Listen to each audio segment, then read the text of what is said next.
instrument to exalt and to excel Jesus' name globally. As the waters cover the sea, open the heavens, oh Lord, pour out a spirit, cover the earth with your glory, cover the earth with your glory, cover the earth with the sound of heaven, cover the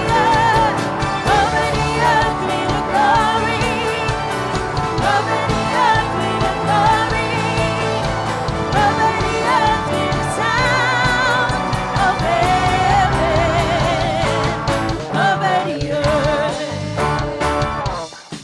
Hallelujah.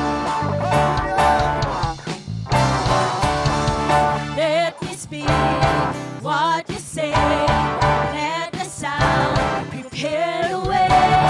Kingdom come globally. As the waters cover the sea, open the heavens, oh Lord. Pour out the Spirit, cover the earth with your glory, cover the earth. Cover the earth with the sound of heaven. All of the earth is yours.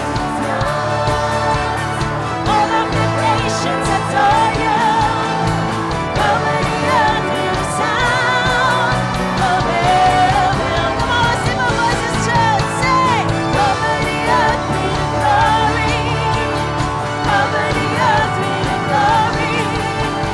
Cover the earth with the sound of heaven. All of the earth is yours. All of the nations adore you.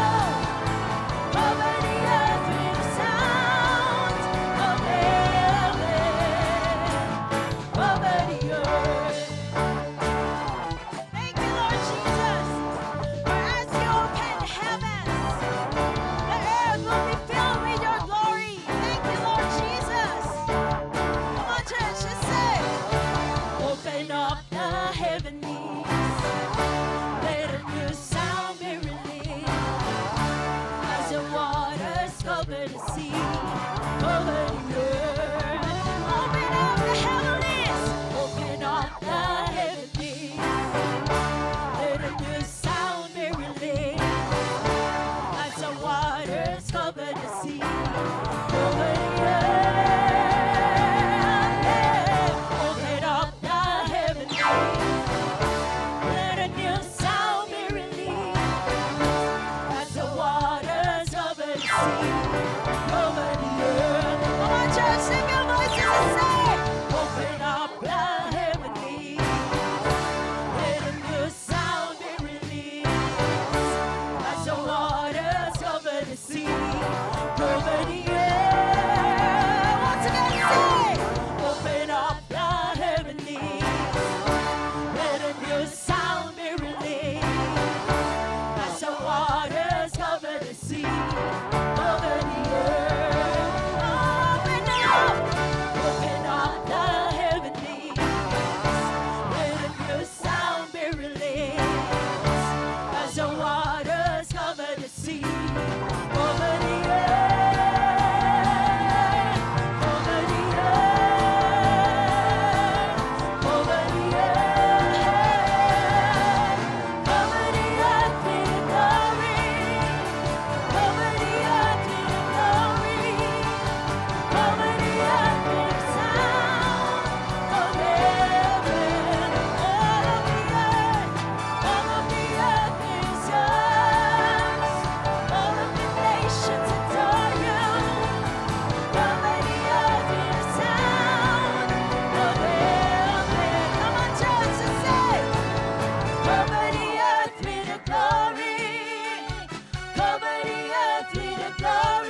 Jesus. Thank you, O God, for taking away all our sins, O God, all our sicknesses and diseases, O God. And you deserve all the glory, all the honor, all the praise, O God. Thank you, Lord Jesus. Inhabit the praises of your people, O God. We welcome you in this place, O God.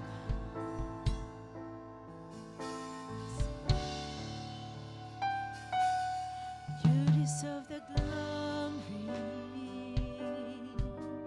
and the honor. Lord, I lift my hands in worship as I bless your holy name. You deserve the glory and the honor. Lord, I lift my hands in worship as I bless your holy. You deserve the glory, oh Lord, and the honor.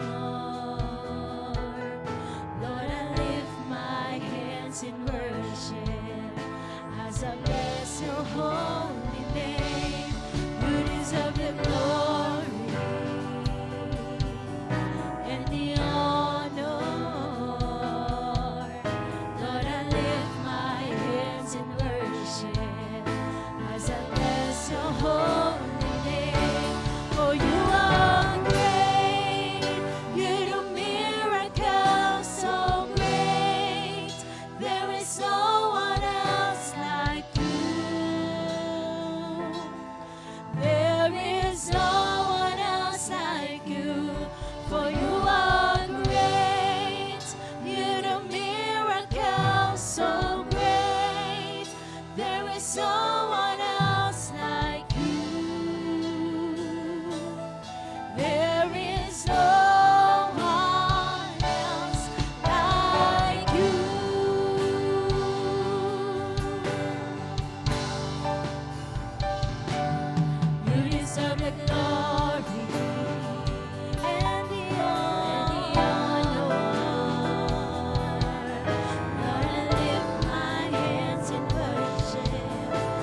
You are great. You do miracles so great. There is no one else like you. There is no one else like you.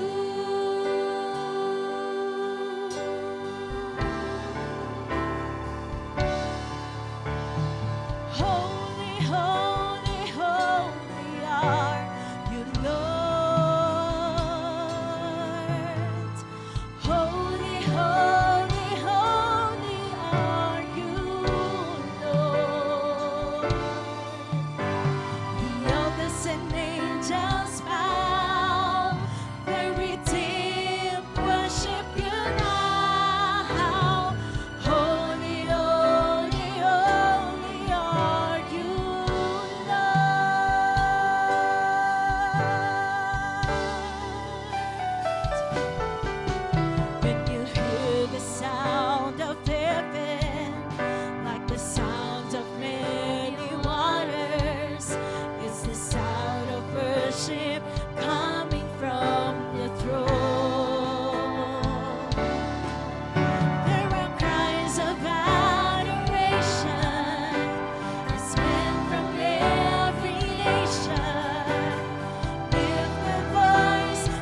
gracious, compassionate, and merciful God. We thank you that even as we are gathered today, we just want to worship you. And truly may our worship be a sweet aroma before you, so that we give you all the praise, all the honor, and all the glory sa lahat ng iyong ginawa, sa patuloy na ginagawa at patuloy na gagawin. Sa inyo ang lahat ng kapurihan, kaluwalhatian, pasasalamat, at ang pagsamba. Madakila ka sa aming mga buhay at patuloy na mataas ka. Lord, I ask, continue to minister to each and every one of us. And that, Lord, every time we come into your presence, may we encounter you, may we encounter the power of the living God. And thank you, Lord, that our lives will never be the same again. And thank you for changing us from faith to faith and from glory to glory. And so that, Lord, truly transform our lives, that we may be the salt and the light of this world.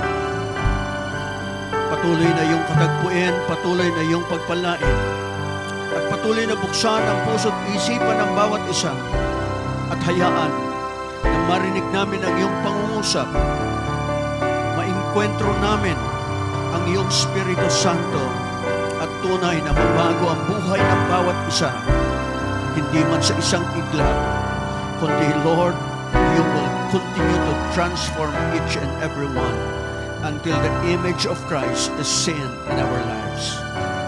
So, Lord, we just give you all back the praises, honor, and glory as we welcome your Holy Spirit to minister to each and every one. Na anuman ang mga pangangailangan na meron ang bawat anak ninyo, Lord, kayo ang siyang patuloy na kumatatpo. Sa mga kapatiran sa norte at maging sa area ng Cebu, aming dalangin na patuloy na katagpuin sila. Lord, sa mga nawalan ng bubong at sa patuloy na nakikipagpuno sanhi ng naganap na mga nagdaang bagyo, Father, in Jesus' name, continue to strengthen them, continue to comfort them, continue, Lord God, to let them know you love them and that you will never leave nor forsake them, na katulad ng iyong ipinangako sa iyong salita. Maraming salamat at maging ang aming bayan patuloy niyong abutin, patuloy ng iyong habag ang siyang makita, at patuloy na ang iyong kapangyarihan ay magliwanag, ang iyong salita ay tunay na maging asin at ilaw ng buhay ng bawat isa, hanggang ang bawat anak ninyo ay ganap na maging asin at ilaw ng kanilang mga kinaroroonan. So, Father, we thank you for today, and we ask your blessing upon this day and upon your word. In Jesus' name. Amen. Amen. Come on, give a praise unto the Lord. Hallelujah. Before you're seated, kindly welcome one another with the love of God. Praise God. It's good to be in the house of the Lord. Thank you, worship team. Thank you sa ating mga technicals. So, at sa bawat isa na narito, purihin ang Panginoon, and it is our prayer that truly we will encounter the power of the living God na siyang dapat na nasain natin sa ating mga buhay, at ang anuman ang mga pangyari, anuman ang kaganapan sa ating bansa, I believe na tayo inilagay na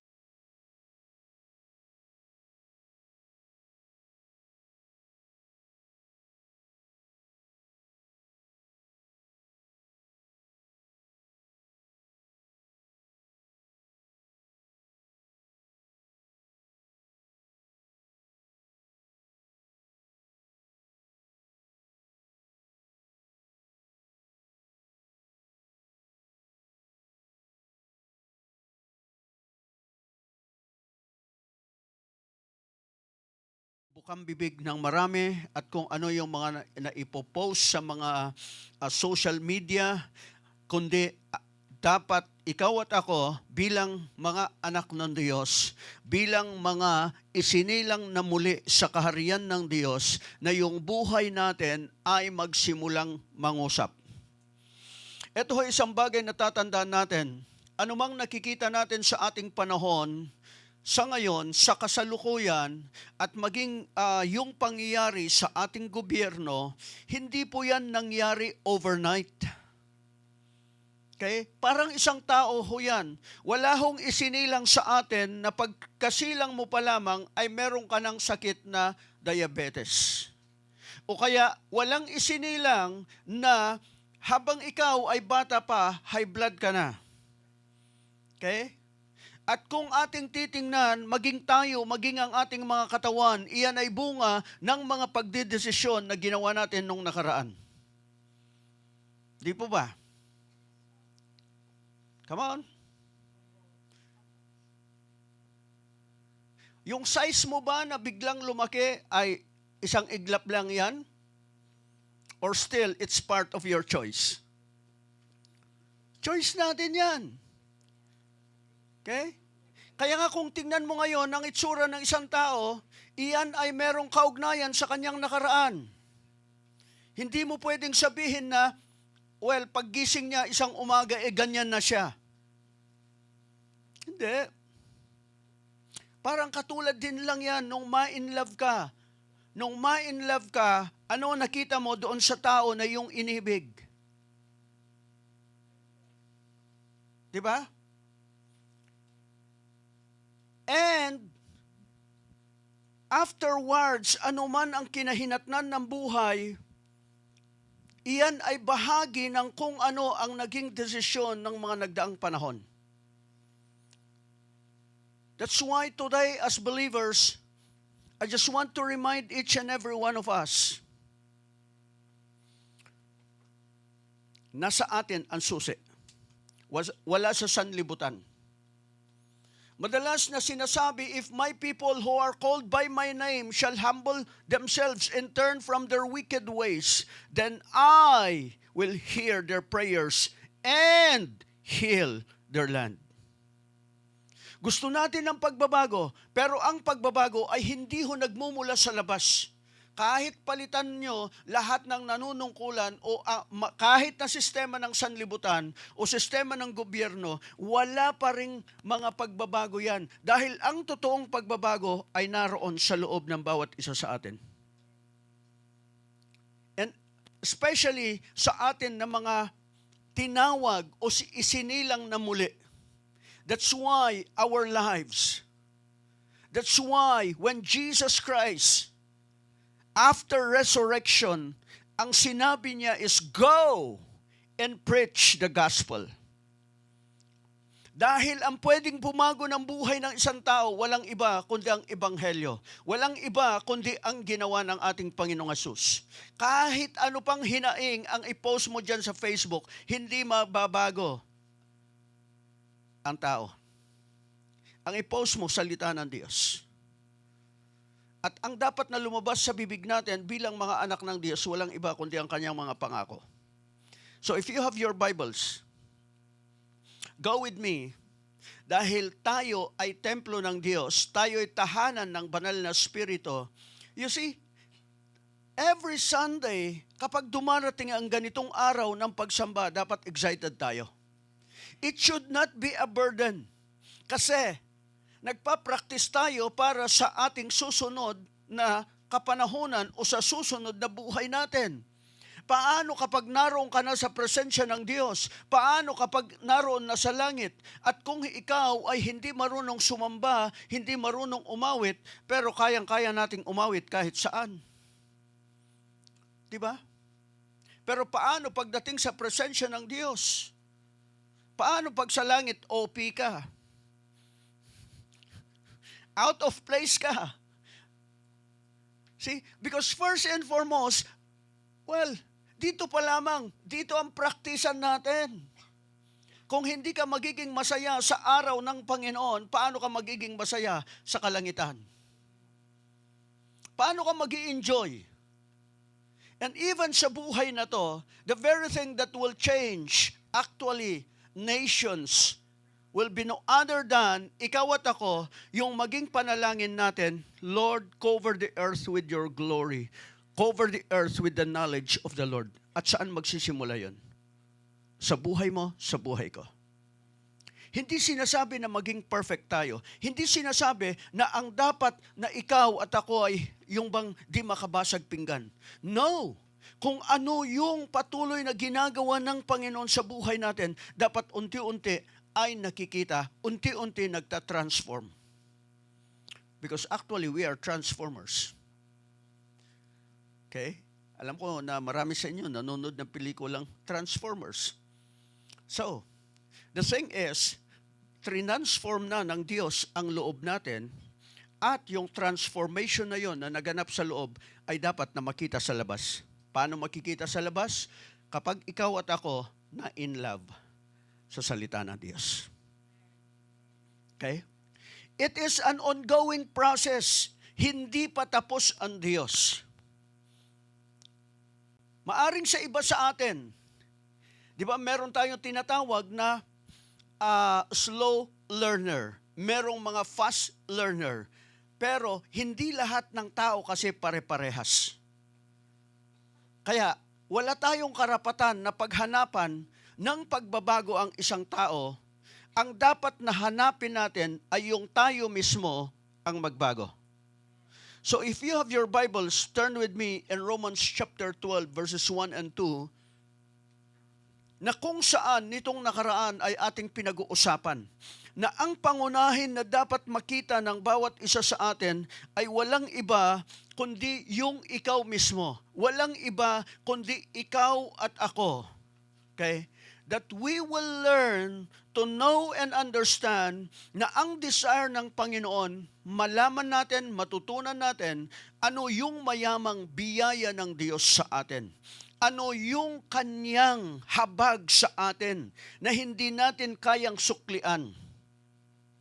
Okay? So, if you will be reading the book of Romans na sinulat ni Apostol Pablo, ito ho ang isang napakagandang aklat na sa isang mananampalataya ay higit na pag-aralan. Dahil dyan mo makikita ano ang kaibahan ng buhay ng isang sumampalataya sa Diyos na kung saan yung biyaya niya at yung habag niya ang siyang ibinigay niya sa atin. Hindi ho yung parusa sa bawat pagkakamali natin. Dahil dyan mo makikita ang sinasabi na merong katuwiran o pagiging matuwid, pagiging banal, na ibinibigay ng Diyos hindi dahil sa mga gawa natin, hindi bunga ng ating mga gawa, kundi bunga ng pananampalataya. Okay? Na sa gitna ng ating mga pagiging makasalanan o pagkakasala, hindi doon nakatingin ang Diyos, kundi ang tinitingnan niya, ano yung sinimulan niyang gawin sa pamamagitan ng kamatayan ng kanyang anak sa krus ng Kalbaryo, na kung saan ito ang siyang bumago ng takbo ng ating mga buhay, na kapag nakita mo na ikaw ay ginawang anak ng Diyos, na kahit na tayo makasalanan pa, ibinigay niya ang kanyang banal na spirito sa atin, inilagay niya ang pag-ibig niya sa ating mga puso, iyon ay mga binhi na kung saan makikita mo ang habag niya. At kapag natutunan natin yon, ang sinasabi rito is ginawa kang anak at pagkatapos kang gawing anak ng Diyos dahil sa ginawa ni Kristo Jesus, hindi dahil sa gawa natin, ngayon ang magiging ating tugon sa Kanya ay walang iba kundi ihandog ang ating mga sarili. Ihandog ang ating mga katawan. That's why in verse 1 ang sabi niya, Beloved friends, what should be our proper response to God's marvelous mercies? And that is to surrender yourselves to God, to be His sacred living sacrifices, and live in holiness, experiencing all that delights His heart, for this becomes your genuine expression of worship. In the NIV, I like what is being told. Can you just show me the NIV? Ang sabi niya rito, therefore, Kapag nakakita ka ng salitang therefore, iyan po ay summary, iyan ho ay conclusion, iyan ho ay pagtatapos. Kaya ang sinasabi niya, sa pagtatapos or sa katapusan, na pagkatapos mong malaman ang lahat ng ginawa ng Panginoon para sa iyo, na ipinapakita roon ano ang buhay na makasalanan, and then ano ang ginawa ng Panginoon para sa atin na pwede nating sampalatayanan, ang sabi niya, therefore, I urge you, brothers and sisters, in view of God's mercy, to offer your bodies as a living sacrifice. Bakit living sacrifice? Bakit hindi patay? Yung patay kasi hindi niya alam anong ginagawa niya. Hindi niya alam kung ano desisyon niya. Actually, ang sabi ng salita ng Diyos, kapag binasa mo yung buong Romans, lahat tayo patay sa kasalanan. So, patay tayo sa pananaw ng Diyos, sa harapan ng Diyos, sa tingin ng Diyos. Ngunit dumating ang kanyang anak, ibinigay ang buhay niya sa krus ng Kalbaryo, kinuha yung ating spiritual na kamatayan at ibinigay ang bagong buhay sa atin. Ngayon, hindi na tayo alipin ng kasalanan, hindi na tayo mga katuwang ng kasalanan at walang kapangyarihan sa atin ang kasalanan. Ang sinasabi niya roon is tayo ay ginawang mga buhay. At ngayon, dahil buhay tayo, naroon sa atin, meron tayong kakayahang pumili ng kung ano ang pwede nating gawin. Kapag tayo nananatiling makasalanan, nung naroon pa tayo sa ating kasalanan, automatic lang na magkasala. Pero ngayon, may choice ka. It's either na iwasan mo yung tukso or pagtagumpayan mo yung tukso, okay? Because you are now a person of choice. Okay? Kaya ang sabi niya rito, offer your bodies as a living sacrifice. So every day, it's a decision, it's a choice. Holy and pleasing to God. Banal at kasiya-siya sa harapan ng Diyos. Okay? Na ang gagawin lang natin is, Lord, pinupuri kita, sinasamba kita, na alam natin yung limitasyon natin. Pero, ang sabi niya roon, Lord, inihahandog ko ang aking katawan. Because it says there, this is your true and proper worship. Yung pagsamba. Okay? Kapag natutunan natin na kilanlin ang Diyos sa buhay natin at sabihin na, Lord, salamat, dahil ang katawang ito, eto ngayon ang iyong templo. Na ikaw ay namatay sa krus ng Kalbaryo, alang-alang sa akin, at ako ngayon, ako ginawa mong anak. Okay? So, that's why in verse 2, siyang titingnan natin ngayon, ang sabi niya ron, do not conform to the pattern of this world. Merong pattern ang mundong to. Ang sabi niya ron, do not conform to the pattern of this world, but be transformed by the renewing of your mind. Then you will be able to test and approve what God's will is, His good, pleasing, and perfect will, para yung kalooban ng Diyos ay malaman natin. Madalas ang tao kapag nananalangin, ang sinasabi nila, Panginoon, kung kalooban mo ito. Minsan, sasabihin natin, Lord, gusto kong mag-abroad. Pag natuloy ako, kalooban mo to. Pero meron naman, kapag hindi ako natuloy, hindi mo to kalooban. Ano ba talaga? Because I believe God can speak unto us. God can tell us. Okay? At merong choice ang bawat isa sa atin. Kadalasan kasi, karamihan, tayo, namulat tayo sa mundo. Lumaki tayo sa mundo, nag-aral tayo sa mundo, hinubog tayo ng sistema ng mundo. So, what is our problem today? If you look at our problem today, ang problema ng karamihan, kapag pinag-aralan ho natin, is yung sinasabi na conformity to the pattern of this age. So, ito ang siyang dapat na kumprontahin natin sa ating buhay. Dahil ito ang siyang nagpapatakbo ng ating pananaw. Ito ang siyang nagbibigay sa atin ng kung ano ang mga gagawin natin. Bakit? Kasi yung lahat tayo sa eskwelahan, ano ang tinanggap natin? Hindi naman tinuro sa atin ang salita ng Diyos eh. Ano ang itinuro sa atin? Okay? Sa eskwelahan pa lamang, kapag tiningnan natin, bata pa lamang tayo, nag-aaral pa lamang, doon na hinuhubog na ang tao para maging corrupt.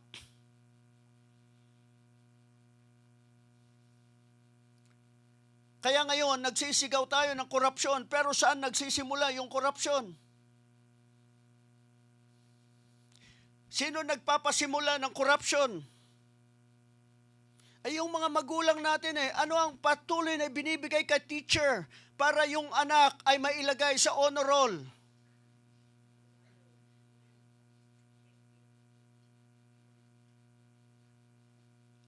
Di ba? Preschool pa lamang.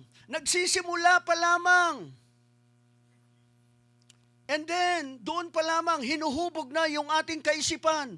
Competition with one another. Oh, mas maganda ka kaysa doon. O yung kaklase mong yun. Tingnan mo itsura niya, oh. Pati sa pananamit, everything.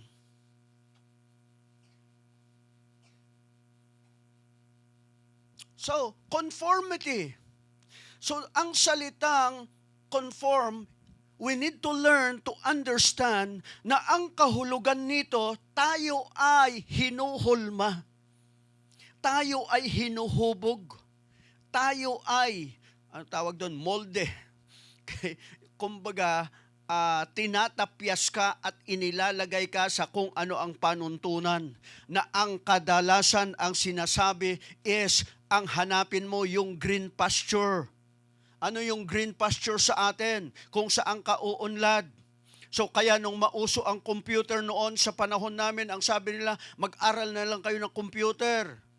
O kaya nung nagpapasimula ako rito noon, okay, ang uso noon ay yung pangingibang bansa at ang pinakamataas na sweldo noon ay yung mga sumasakay sa barko. Kaya sabi ko kay Brother Joel, mag-aral ka ng radio communications. So nag-aral si Brother Joel 2 taon. Pagkatapos nun, na-phase out. So, you see, kapag ang nagdikta sa atin ay yung takbo ng mundo, wala.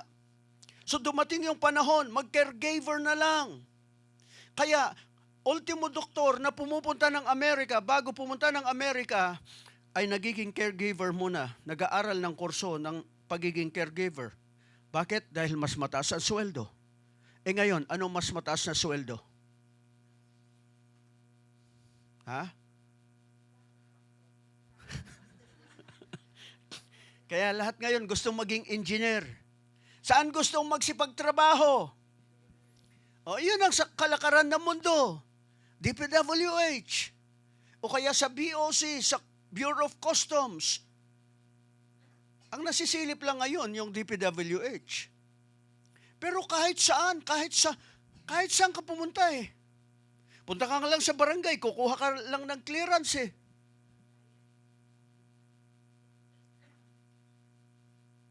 Eh sa karsada nga lang eh. Di ba? So, tayo ay hinuhubog ng kung ano ang patakbo ng mundo. At ano ang hinuhubog sa, nung magsimula, isang bagay na nakita ko, na marami ngayon, ang utak nila ngayon ay hinubog ng ayuda. Kaya ang ating mga mambabatas, gumawa ng mga batas patungkol sa ayuda. So hinuhubog ngayon yung pag-iisip ng karamihan na ang pinag-aawayan at ang naisin ay walang iba kundi ang ayuda. So, ito ay nagsasabi, ito kasi yung panahon natin. So, the world here, o yung mundo na tinutukoy, o yung salitang, the pattern of this world, actually, it is the age. O yung kapanahunan na kinaroroonan natin. Okay? So, it is the times that we are living on. So, kaya may kanya-kanyang generation. Kita nyo, dinivide yung mga generation, kung ano-anong generation ang lumabas. Generation X, Generation Alpha, XYZ, ngayon Alpha, yung mga boomers noon, O yung sa panahon namin, sabi nila, mga martial law babies, kung ano-anong mga tawag.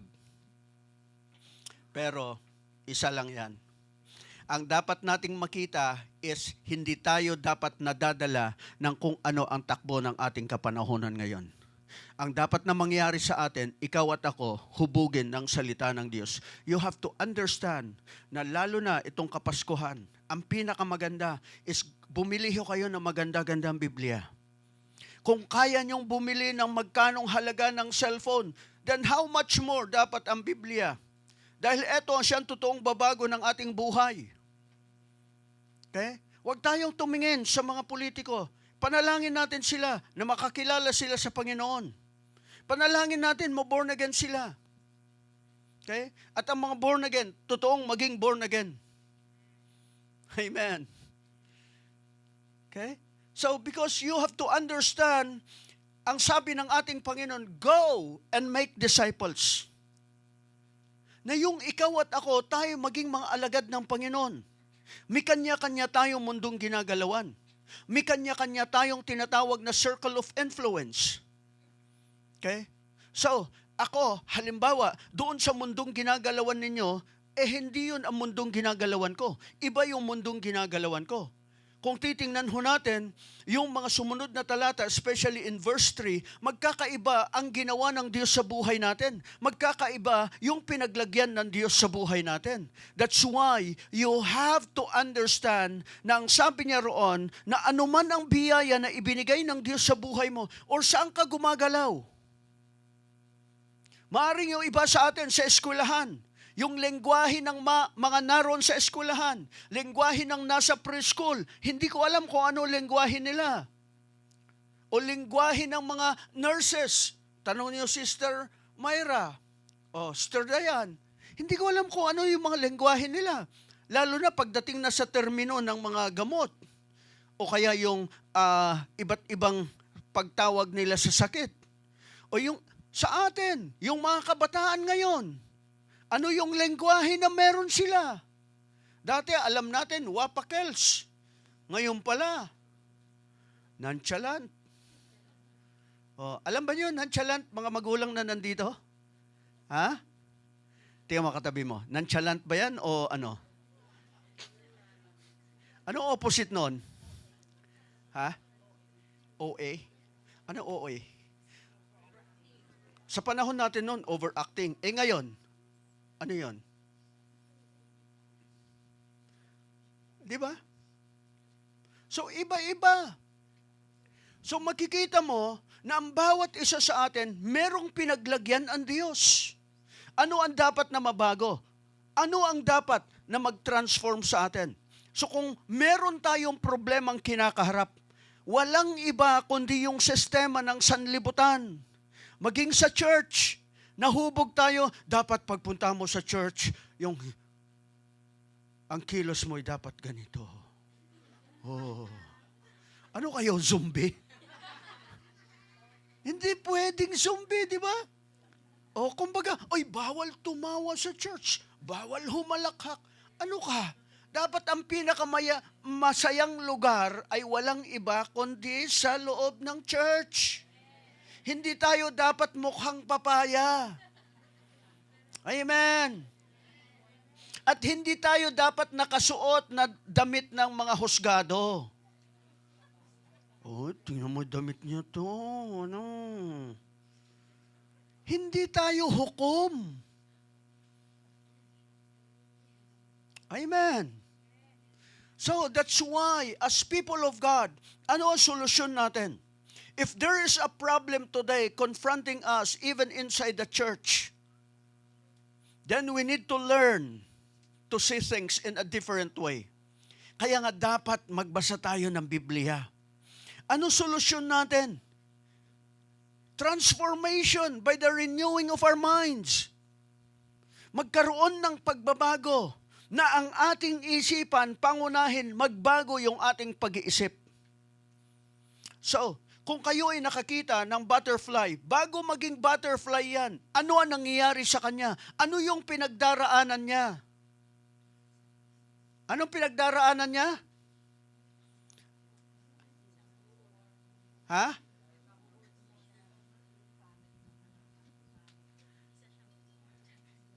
Isa siyang uod. O pag yung uod, ano mangyayari sa kanya? Alam ng mga bata, pupa. Sabi nila, alam niyo pupa? Uy, mukha kang pupa ngayon. Di ba? Pag nailagay ka na sa kokon,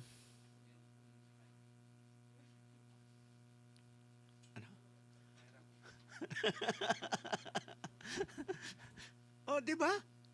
Pag naging uod, maganda bang tingnan? Pangit. Mula sa pagiging pangit hanggang sa gumanda. Kaya nga, huwag tayong maging mapanghusga. Huwag mong titingnan ang isang tao dahil hindi mo alam ang proseso na pinagdaraanan niya sa buhay. Kanya-kanya tayo ng proseso. Baka siya slow learner.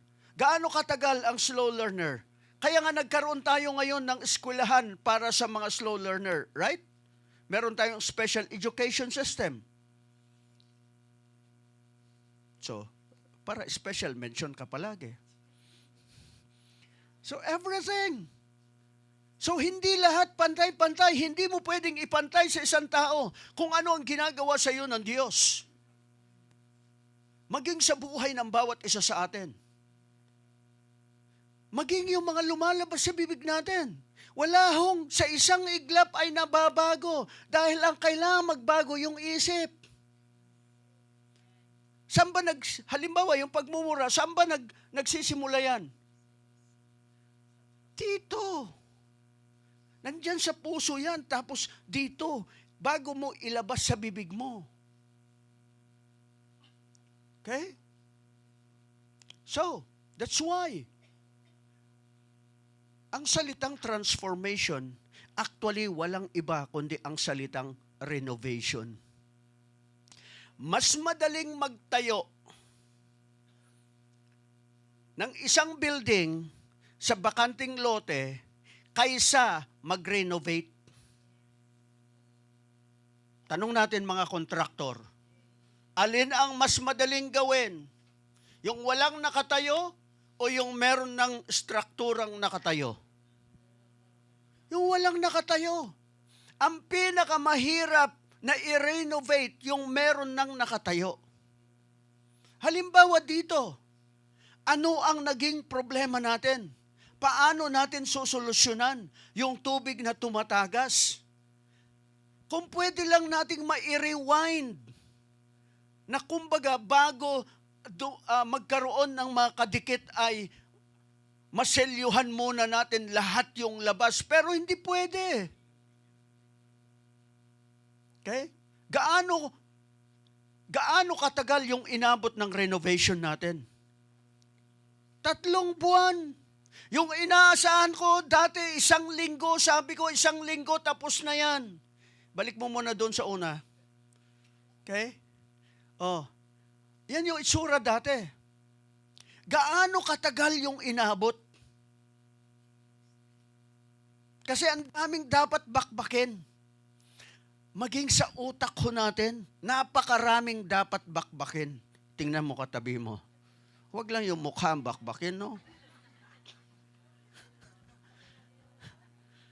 Okay? So, you have to understand. Tingnan mo, pag nandito ka, ang ganda dito sa loob. Pag lumabas ka, di ba? Alam nyo, mas mainam na maganda yung loob kaysa ang ganda ng labas. Tapos pagpasok mo sa loob, ang pangit. At dapat, yung mga nasa loob, sila ang unang mabago. Amen. Hindi mo man kakitaan ng perfection yan. Kasi kung naghanap ka ng perfect, punta ka na lang sa sementeryo. Ang daming perfect doon, hindi nagkakamali. Eto, naranasan ko to nung mga unang araw. Pag nag-visitation ako, hindi ko alam kung alam ninyo to. Pero dati, kapag nag-visitation ako, hindi ako nagsasabi kung saan ako pupunta. May mga kapatiran akong natsyempohan. sabi ko, uy, yung term namin noon is mga dragon. Sabi ko, may mga dragon pala rito. Sa isip ko lang yon. Pero ano yung dragon? Ha? Bumubuga ng apoy. Bumubuga sila. Malayo pa lang, kita ko na. Sabi ko, ano yon? Cloud of glory? May mga usok eh.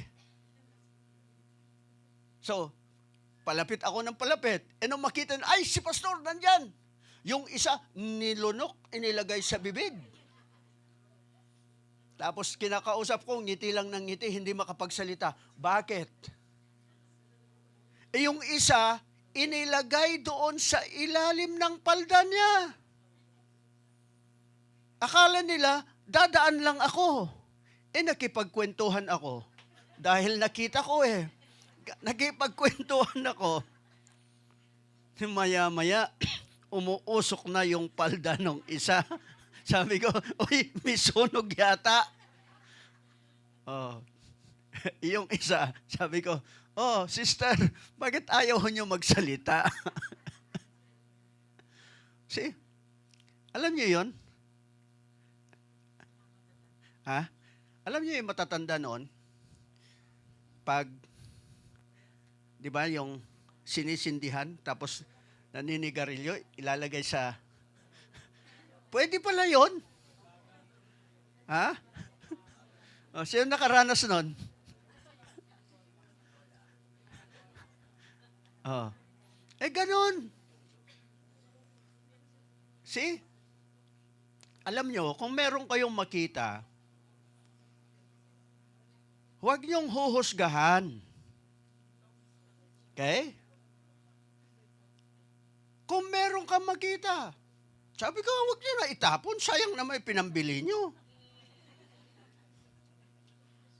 Kasi, ang panalangin ko naman, magkaroon na pagbabago ang buhay niyo. Kasi, kapag ikaw ay namulat na ang buhay mo'y pinapatakbo ng sinasabi ng iba, matagal ho yan. Pero ang payo ko nga lang is, well, kung magkano yung binibili mong stick, kung magkano isang stick, dapat meron ka ring itinatabi. Para pagdating ng araw, may panghugot, no? So you see, do not judge. Kung mabulaklak ang bibig niya sa ngayon, hayaan mo lang. Bilhan mo ng Biblia para meron siyang binabasa para pagdating ng araw, iyon na ang sasabihin niya. Amen. Amen. Sabi mo nga sa iyong katabi, huwag mo muna akong husgahan. Hindi mo alam kung gaano katagal yung proseso niyan eh. Amen?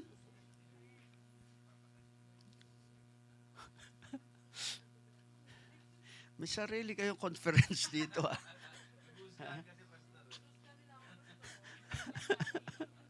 So, you see, ang naisin ng Panginoon is to start on the inside bago yung panlabas. Maraming Kristiyano eh. Ang binabago yung panlabas.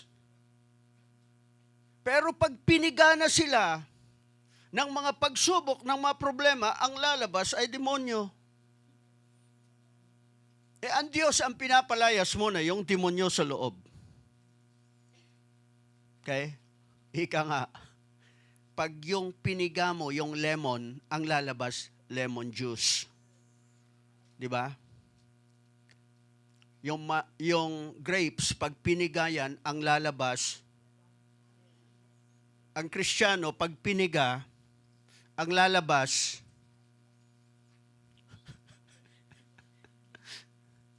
so, that's why you have to understand, bawat isa sa atin, ang tanging babago sa atin, yung ating pag-iisip, ang salita ng Diyos. So, huwag nating paghanapan yung bawat isa ng perfection. Okay? Ongoing yung renovation sa isip niya. Matagal na proseso yan. At magastos ang renovation. Hindi madali. Okay? Kasi, ang digmaan palagi rito, there's always a conflict in the mind. O ang digmaan ng isip natin nasa pag-iisip natin. Okay? Kapag hindi na bago ang ating pag-iisip, ang pag-iisip natin at pananalita at attitude natin, katulad ng sanlibutan. Ang pinagkaiba, paglinggo, nandito tayo. Paglabas natin, balik tayo. So, pero keep on coming. Keep on coming until you encounter the power of God in your life at magbago ang buhay mo. Amen? Hanggang sa mabago yung pananaw. Kapag nagbago ang pananaw, doon na magsisimula doon ka na magfo-focus sa ginawa ng Panginoon. That's why each and every one of us, we are being challenged to focus on what the Lord has done. Ano ang ginawa niya sa krus ng Kalbaryo? Yung kasalanan natin, siya yung naging kasalanan. Kinuha ang kasalanan natin. Kaya nga pagising sa umaga, Lord, thank you. Dahil ito isang pagkakataon upang yung ginawa mo sa krus ng Kalbaryo para sa buhay ko ay muli maranasan ko. So, yun. Okay? So, that's why you have to look at yourself na sa krus ng Kalbaryo, binago ng Diyos ang ating pananaw. So, how do we renew our minds? By looking at your identity in Christ. Tingnan mo, ano yung katayuan mo kay Kristo? Ano ang katayuan mo sa harapan ng Diyos? Sa tao, ikaw ay makasalanan. Pero sa harapan ng Diyos, ikaw ay ginawa niyang anak. At hindi niya binibilang yung kasalanan mo. Wala siyang listahan ng iyong pagkakasala. Dahil merong dugo ni Kristo Jesus na naglinis sa iyo noon at patuloy na naglilinis sa iyo. At ang banal na Espiritu ay ibinigay sa atin para gabayan tayo, turuan tayo sa abot ng ating makakaya batay doon sa pagbabago na ating nalalaman patungkol sa salita ng Diyos. Hindi ka hahanapan ng Diyos ng perfection. Ang Holy Spirit ang siyang gagabay sa iyo para makita mo na sa harapan ng Diyos, ginawa kang anak. Ikaw ay pinatawad sa lahat ng kasalanan. At ang Holy Spirit ibinigay sa iyo para gabayan ka sa pang-araw-araw na buhay. So hindi lang po yan in the name of the Father, the Son, and the Holy Spirit. Hindi lang pagkakain, hindi lang kapag dumaan sa simbahan, hindi lang kapag may mga okasyon. No! Every part of your life, ang makikita mo riyan, ang nais ng Diyos, gabayan ka. Dahil gusto niya magtagumpay ka. Okay? So that's why you need to keep on speaking. Ano ang nais ng Diyos? Kapag may problema tayo, hindi yung problema ang ating sasalitain. Ang sasalitain natin, ano yung gusto ng Diyos? Ano yung plano niya sa atin? Halimbawa, Jeremiah 29:11. So ang sabi niya roon, "For I know the plans I have for you, plans to prosper you and not to harm you, plans to give you hope and to give you a future." So kapag dumaraan sa problema, ang magiging panalangin, "Lord, salamat na kahit na negative to, kahit na ito isang setback, Lord, thank you dahil ang sabi ng iyong salita, ang plano mo sa buhay ko ay pagpalain, hindi para saktan, plano na bigyan ng pag-asa, plano na bigyan ng kinabukasan." Iyon ang dapat na sinasalita natin. Ngayon, sa gitna ng kakulangan, Philippians 4:19, "Lord, thank you. You will supply all my needs according to your riches and glory by Christ Jesus." Kapag merong pangyayari, may karamdaman, dumaraan sa sakit o dumaraan sa iba't ibang uri ng pagsubok, lalo na sa ating mga kalusugan, "Lord, thank you. By the stripes of Jesus, I was healed." Pag dumaraan na nagkakamali, nagkakasala, well, banggitin mo 1 Peter chapter 2 verse 24 na ang sinasabi roon na siya ay naging kasalanan upang ikaw at ako, tayo ay mapatawad. Na doon sa kanyang katawan, pinasan niya ang ating mga kasalanan. Upang sa ganon tayo maging anak ng Diyos, mamatay tayo sa kasalanan at mamuhay tayo sa katwiran. Amen? Amen. So, if you can change your thinking, then you can change your future. Change your thinking and change your future. Paano mangyayari na mababago yung pag-iisip natin? Basahin natin ang Biblia. Kahit hindi mo naintindihan yan, sige lang, basahin mo ng basahin. Bakit?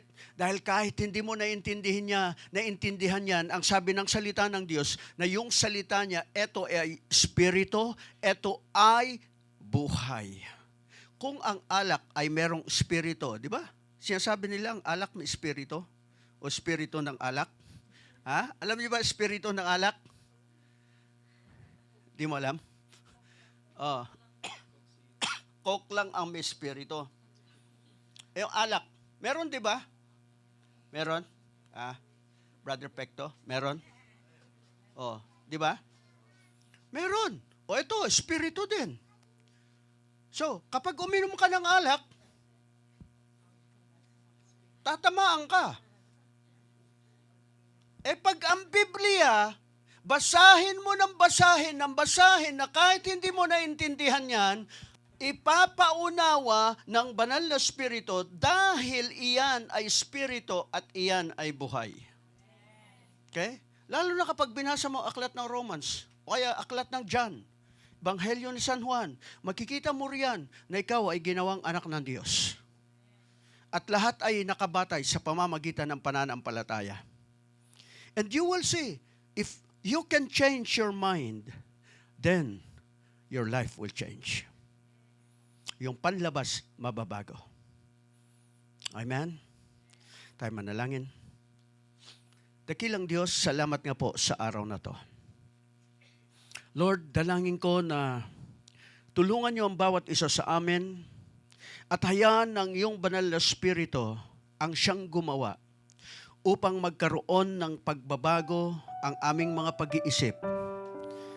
At ang masumpungan ay walang iba, kundi isang kaisipan na nakatuon sa mga pangako ng Diyos, kaisipan na nakatuon sa kalangitan, nakatuon sa mga makalangit na bagay, nakatuon sa kung ano ang nag-aantay na kinabukasan sa piling ng Diyos.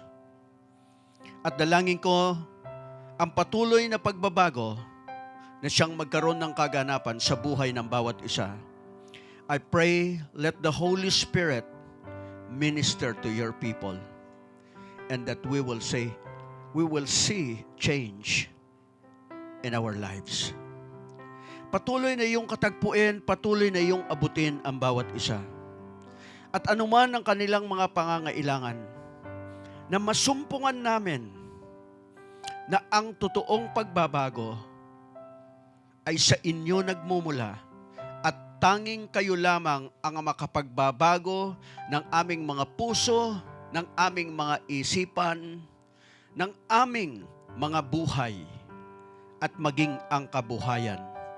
Nang sa ganon, magkaroon ng pagbabago sa aming mga pamilya, sa aming mga ginagalawan na lipunan. At ang kasunod ay ang aming bansa or ang aming mga churches and all around us.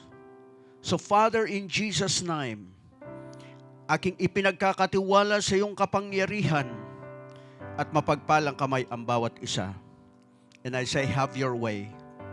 At patuloy niyong gamitin, patuloy na baguhin ang buhay ng bawat isa from faith to faith and from glory to glory hanggang makita namin ang pagiging ganap ng iyong plinano sa buhay ng bawat anak ninyo. Kaya maraming salamat, patuloy na pagpalain, patuloy na abutin, at patuloy na gawing pagpapala sa marami. Sa pangalan ni Jesus. Amen. Amen. Come on, give a praise unto the Lord. Hallelujah. And it is my prayer ng bawat isa sa atin, alubos na tayo, ang makita natin walang iba kundi yung gusto ng Diyos o plano ng Diyos sa ating mga buhay. Amen. So, I just want to share something in Proverbs chapter 11, verses 24 and 25. Proverbs chapter 11. So, ang sabi niya rito, one person gives freely, yet gains even more. Another withholds unduly, but comes to poverty. A generous person will prosper. Whoever refreshes others will be refreshed. Going back to verse 24, can you show me kung meron kang Good News Translation dyan? Okay?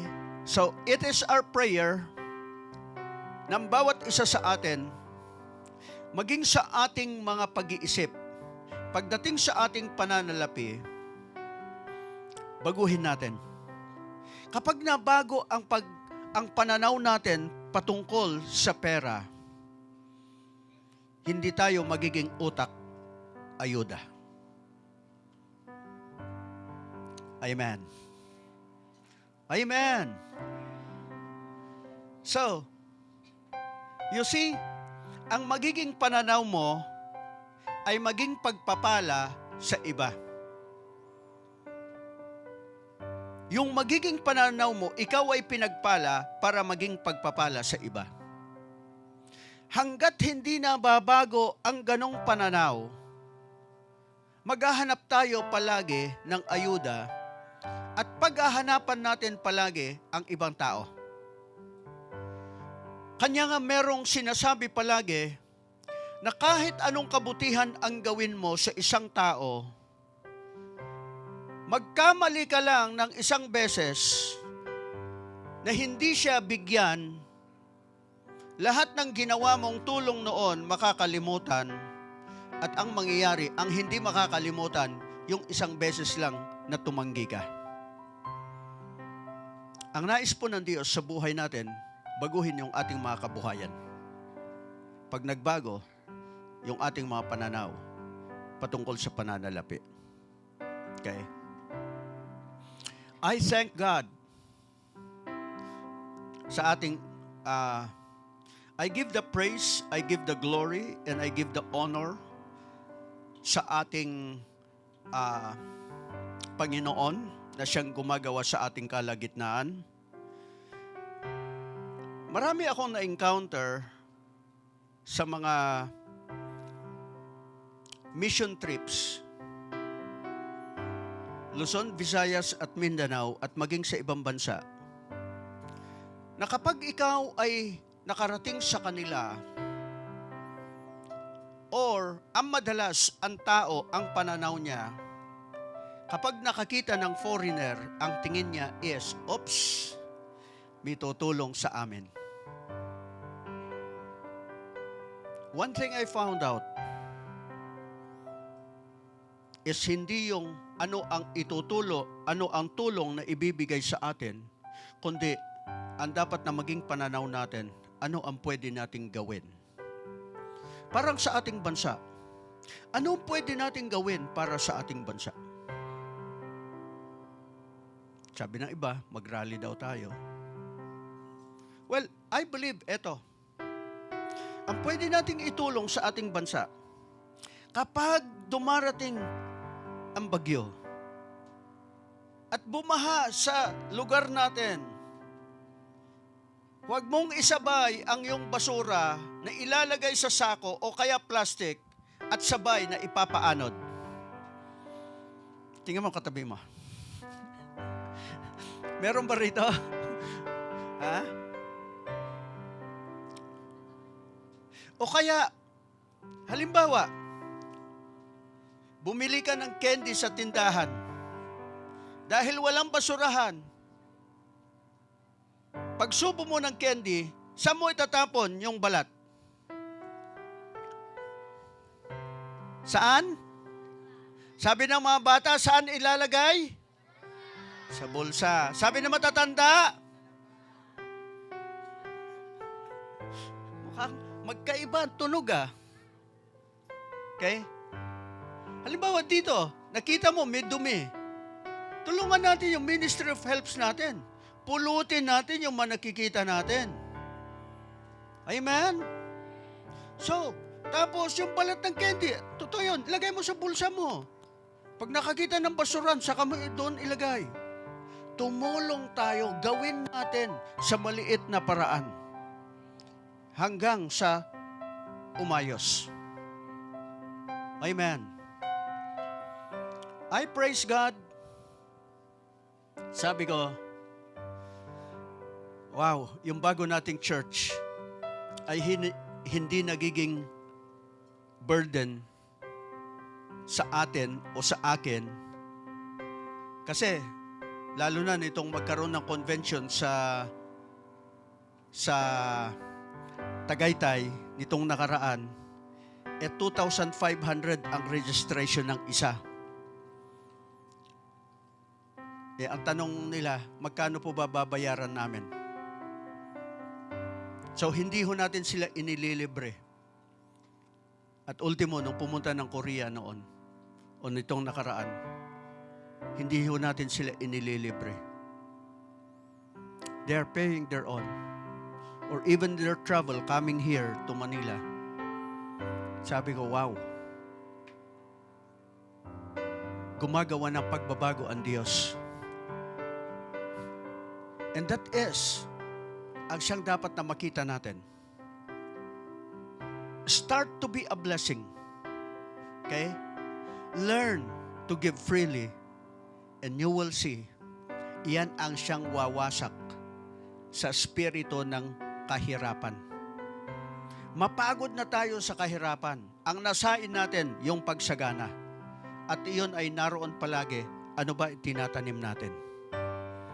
Okay? So in Proverbs chapter 3, verses 9 and 10, ang sabi roon, honor the Lord. Because every time in the area of giving, actually you're honoring God. And as you honor God, you will see how God will provide for every need sa buhay mo. Tayong lahat ay tumayo and let's prepare for our giving. Thank you, Lord. Hallelujah.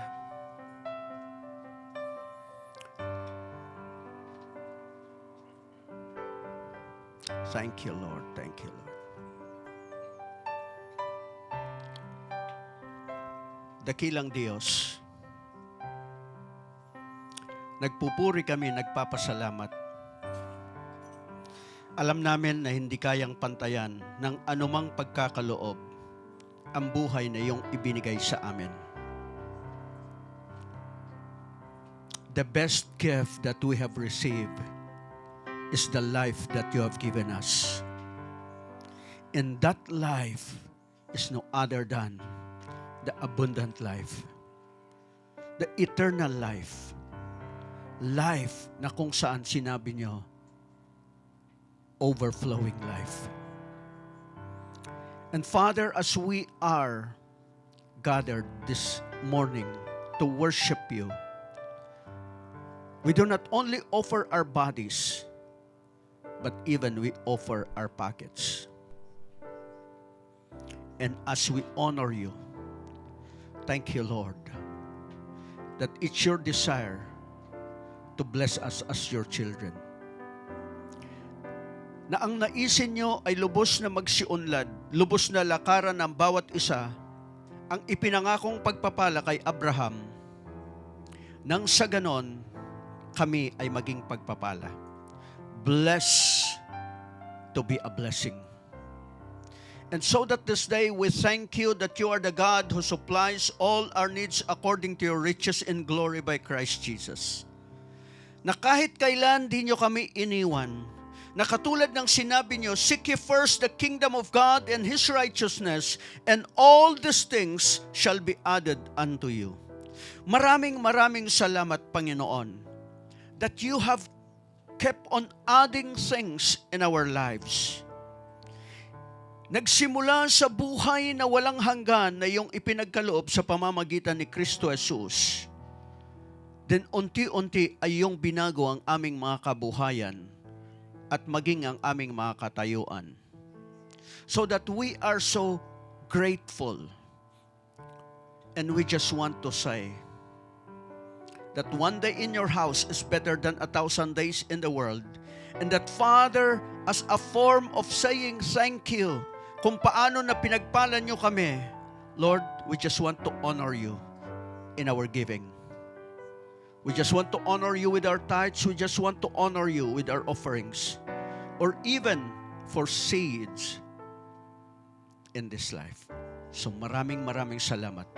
And I pray, Father, in Jesus' name, na iyong patuloy na pagpalain ang buhay ng bawat isa, gayon din ang kanilang mga kabuhayan, hanggang makita nila ang lubos na kaunlaran at kalayaan mula sa kahirapan. At Lord, mag-umapaw at maging pagpapala ang bawat isa. We thank you na kung saan ang iyong mga anak ay hindi burden, kundi they are a blessing. In Jesus' name, Amen.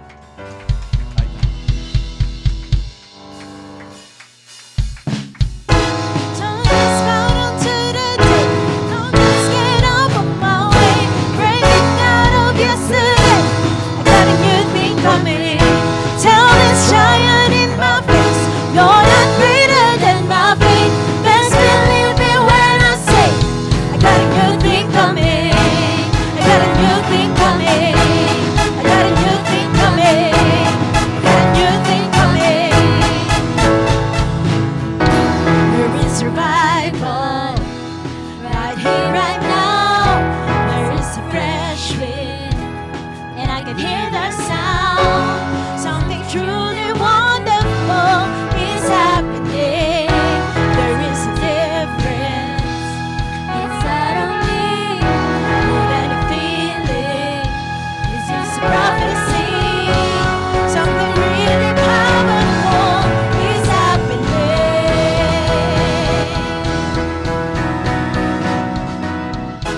Don't just bow down to the day. Don't just get up on my way. Breaking out of yesterday. I got a new thing coming. Tell this giant in my face, you're not greater than my faith. Just believe me when I say, I got a new thing coming. I got a new thing coming. New thing coming. New thing coming.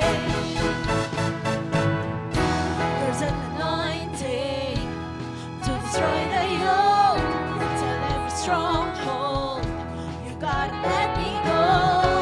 Something really powerful is happening. There is a freedom that I've never known. Out of the shadows to the overflow. Something really powerful is happening. Amen. Don't just bow down to the day. Don't just get up on my way. Breaking out of yesterday. I got a new thing coming. Tell this giant in my face, you're not greater than my faith. Best believe me when I say, I got a new thing coming. Don't just bow down to the day. Don't just get up on my way. Breaking out of yesterday. I got a new thing coming. Tell this giant in my face, you're not greater than my faith. Best believe me when I say, I got a new thing coming. I got a new thing coming. Got a new thing. I got a new thing. I got a new thing coming. Come on, sit there. Got a new thing coming. Got a new thing coming. Got a new thing coming. I got a new thing coming. Amen and amen. Truly, new things are about to come in our lives. You may be seated in the presence of our Lord. So we just want to say welcome po sa gawain ng Panginoon, Fernando Bas Jr. I think matagal na siya. Kakabalik lang ulit. So welcome po ulit sa ating gawain. And also, announcement po, mamayang hapon, ang Christmas party po ng mga young professionals. So magkikita-kita tayo dito ng 1 o'clock and then we will go. So, ayun po.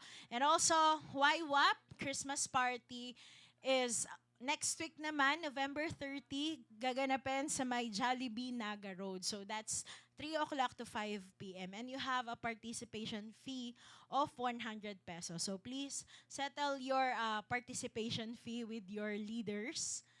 I think until today na lang na. Tama ba? Until today. Or kausapin nyo na lang si Ate Shaira at saka si Ate Faith. And also, next week din po, ang Christmas party ng mga tatay. Taas ang mga kamay ng tatay. Yan, Brother Joel.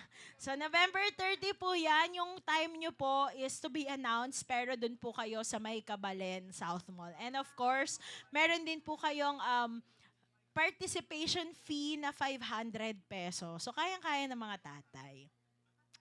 Kaya-kaya ng mga tatayan. And also po, on December 6, yung mga bata naman, God's beloved children, you have your Christmas party dito sa ating church from 10 a.m. to 12 noon. Dito yan. So, that's a Saturday. So, I think alam na rin ng mga bata na umaattend pag Saturday to. So, ayun lamang po. And also, on December 7, wow, Christmas party. Mga nanay, taas ang kamay. Yan, mga nanay naman.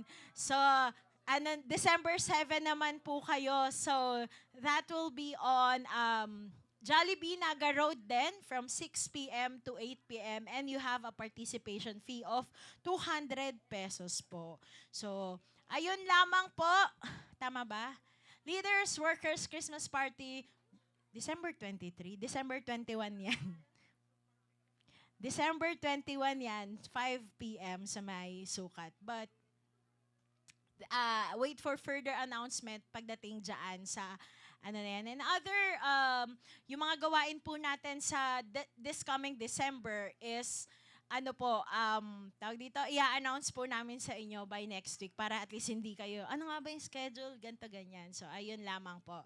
And also, we are so blessed that you are here today. Happy birthday. Faith Life Family. Tandaan ang mga dapat gawin sa panahon ng emergency. Huwag mag-panic. Laging tandaan na ang kalmadong tugon ay kinakailangan upang maging maayos at ligtas sa agarang paglabas ng gusali. Duck, cover, and hold. Takpanan niyo mga ulo na kahit anong bagay na maaaring magbigay ng proteksyon sa inyong ulo. Tandaan ang mga emergency exits. Ang mga nasa bandang unahan ay maaaring gamitin ang pinto sa harap ng stage upang makababa. Samantala, ang mga nasa likod naman ay maaaring dumaan sa ating main exit. Ang mga senior o mga PWD na maaaring may kabagalan sa pagbaba ay kinakailangang manatili sa kanang bahagi ng hagdan upang makahawak at ligtas na makababa. Ang iba naman ay nasa kaliwang bahagi ng hagdan o tinatawag na fast lane.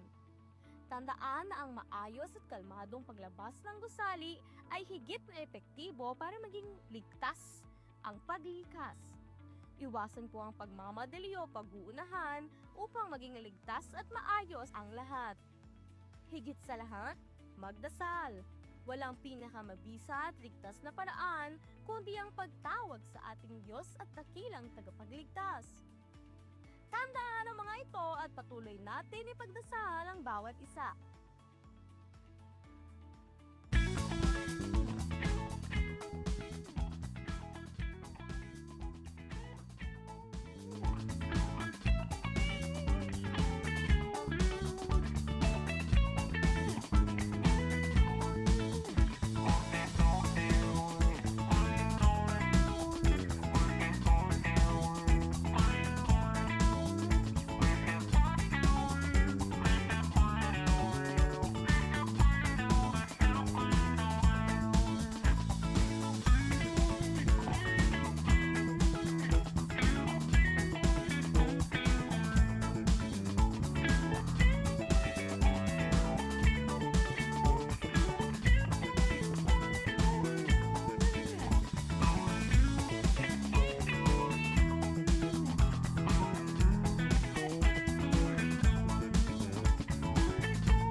Our ordinand is a full-blooded Ikurat, born in the province of Mainit Buwan of Maltay Province. He was a scholar of UP Baguio and Diliman. When he surrendered his life to Christ 3 days after, he graduated from high school in 1983. He came to know Sister Linda Cruz, an evangelist, to visit their church from time to time. The divine connection brought him to Manila in the summer of 1985. and has been pastoring for 36 years. Faith Life has now 6 audit churches. He is one of the speakers, instructors in the Global Vision School in South Korea. Brothers and sisters, it is my honor to present to you our ordinator, the man of God, Reverend William. It is my honor to read the recommendation letter from the church to represent each pastor and the board of trustees.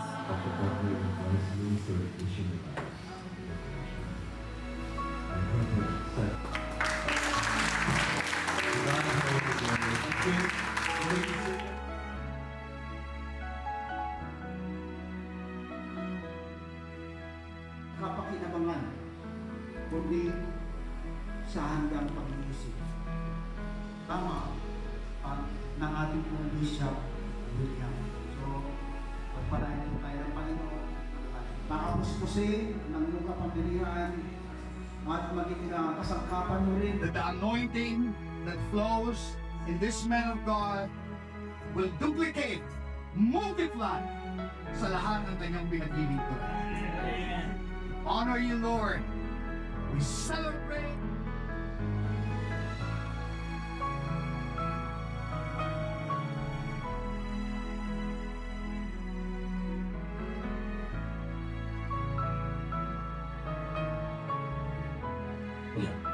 The anointing will continue to flow upon his soul.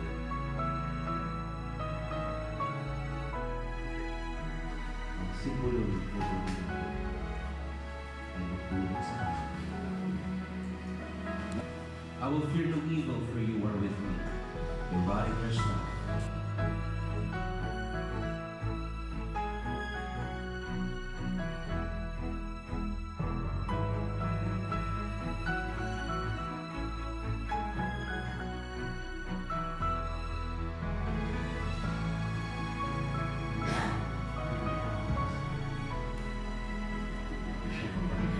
Diyos natin sa panahon tayo ay dadaan sa mahirap na sitwasyon. Dahil ito ay paglakas ng pagkakalog sa iyo.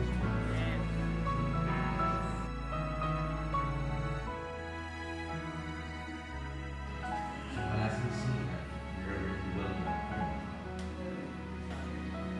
Pinabalikan ni Bishop Gilmore Liachon, Pastola, ni Bishop William Fayetao.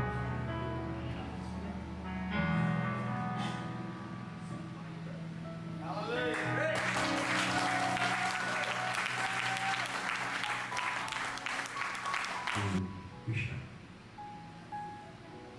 Nakikita niyo po ang ordination na ito na hindi nagbibiro sa pagpuli sa Parliament. Mga inatas na dapat kapal. And now, Reverend William Fayetao, we declare that you are Bishop.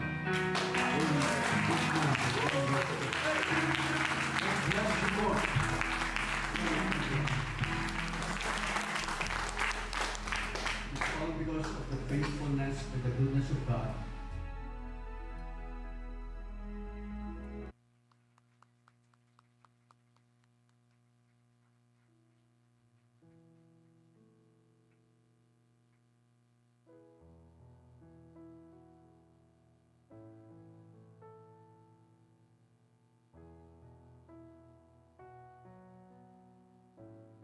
So praise the Lord. Nakaka-touch po na makita yung ating pastor na nung habang ginagawa nga po yung ano na yon, ordination na yon, umiyak ako kasi sabi ko, Lord, ikaw yung nag-grant talaga ng bawat servant mo na kung saan na tinawag mo. And it's been 36 years na kung saan God is so faithful. Amen? So kung paano tayo ay tuntuwa na ma-recognize yung ating mga anak, na ma-honor, ganyan. So in the calling of the Lord, it's a great privilege to serve the Lord. Amen? Kaya't panalangin ko po sa bawat isa, wag po tayo manatiling taga-upo lang. Sabihin mo sa katabi mo, wag kang umupo lang dyan. Sabihin mo, may pagkatawag ka rin mula sa Panginoon. Amen? Tayo po yung magsitayo at tayo manalangin. Diba? Ha? Oo, alam na nila yan. Sige, let's pray. Father, we thank you, Lord, for your goodness, for your faithfulness. Truly, Lord, ikaw lamang ang napakatapat na Diyos. Natunay nga po na hindi nagbabago yung pagkatingin mo sa amin, Panginoon. Lord, nasa sinapupunan pa lamang kami ng aming ina. Lord, you have a purpose in our lives. So katulad nga po ng aming napakinggan sa umagang ito, we need to renew our mind, Panginoon, na makita namin ang bawat isa na kung paano mo tinitingnan kami, O Lord God. Lord, lahat kami may mga kamalian, may mga kahinaan kami, Panginoon. May mga bagay-bagay na hindi nakakatuwa, hindi nakakalugod. But Lord, pinili mo kami as your child. Pinili mo kami, Panginoon, and you have a purpose in our lives. So Lord, dalayan ko po sa bawat isa sa amin, Panginoon, na mabago muna ang aming panloob, mabago ang aming kaisipan, upang, Panginoon, sa paglakad namin, sa pagsunod namin, sa pagkatawag mo sa amin, Lord, ang titingnan namin ay hindi ang aming sarili, kundi ikaw, Panginoon, na tumawag sa amin. Lord, salamat, sinabi mo sa iyong salita na hindi kami ang pumili sa iyo, Panginoon, kundi ikaw, Panginoon, ang pumili sa amin. Thank you, Lord, for the privilege, Panginoon, na pinili mo kami, Panginoon. Kaya, Lord, maraming salamat sapagat hindi nasasayang ang aming oras, Panginoon, sa pagpunta sa lugar na ito. Hindi nasasayang ang oras namin, ang aming, yes, O Lord God, lakas, yung aming, yes, O Lord God, boses sa pagsamba sa iyo, Panginoon, because we are declaring your goodness, your faithfulness upon our lives. At lalong-lalo, Lord, hindi masasayang ang aming pananampalataya sa iyo, Panginoon, sapagat ang aming pananampalataya ay hindi lamang dito sa lupa, Panginoon, kundi maging sa kabilang buhay, kundi pang eternity, Panginoon. Kaya, Lord, maraming pang salamat minsan pa sa umagang ito at patuloy ka namin itataas, papupurihan, pasasalamatan, for you deserve it, O God, no one else. In Jesus' name we pray. Amen and amen. Amen. Come on, give a praise unto the Lord. Hallelujah. Thank you, Lord. We give you praise. We give you glory. We give you honor. We give you thanks. Oh, yes, oh God. Thank you, Lord. Thank you, Lord.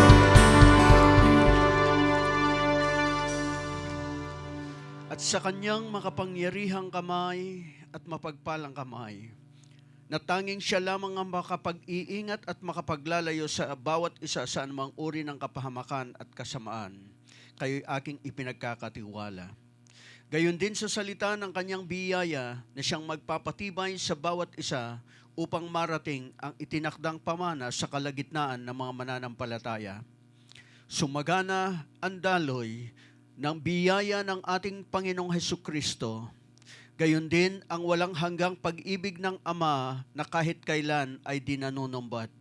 At ang pagsama ng banal na Espiritu sa bawat araw ng inyong mga buhay. Kayo'y pinagpala at itinakda para maging pagpapala sa pangalan ng Panginoong Hesus. Amen. Amen. Thank you for joining us. We love you.